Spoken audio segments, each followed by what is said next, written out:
આ ભાઈનો હતો હેપી બર્થડે. મળી ગયું ભટકતી આત્માની જેમ રખડતું કુદુડું. રોમ રોમ ભાઈઓ. આજ તો હતો આપડા કલેજાનો બર્થડે એટલે આપણે મફતનું ખાવા પોગી જઈશું.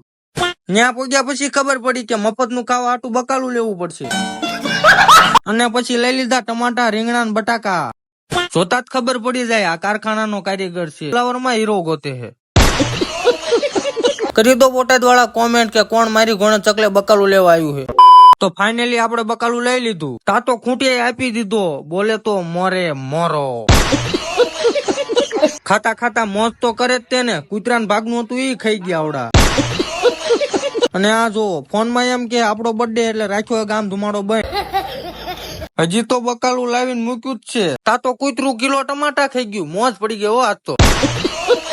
કેક વગર તો બર્થડે નકામો કહેવાય એટલે નીકળી ગયા આપણે કેક લેવા. જમવાનું બનવાનું હતું મોડું એટલે આપણે ખાઈ લીધા સમોસા.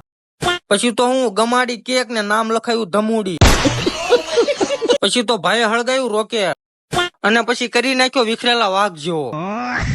આને જો કોઈ દી ભાડ્યું જ ન હોય, પેલી વાર ભાડે ને એટલે આમ થાય જો. પછી તો ઊંધિયું બનાવ્યું આપડા હર્ષદભાઈએ. અને પછી વિશાલભાઈએ શાક એવું ઘુમાડ્યું. તાતો આ ભૂખ બધાને પેલા થાળી લઈને બેસી ગયું. અને પછી મફત નું ઊંધિયું ખાઈને નીકળી ગયા બધા ઘરે. તાતો વચ્ચે આપણું ભટકતું કુદડું ભેગું થઈ ગયું. અલા જોજે ડોળા બારા નો નીકળી જાય.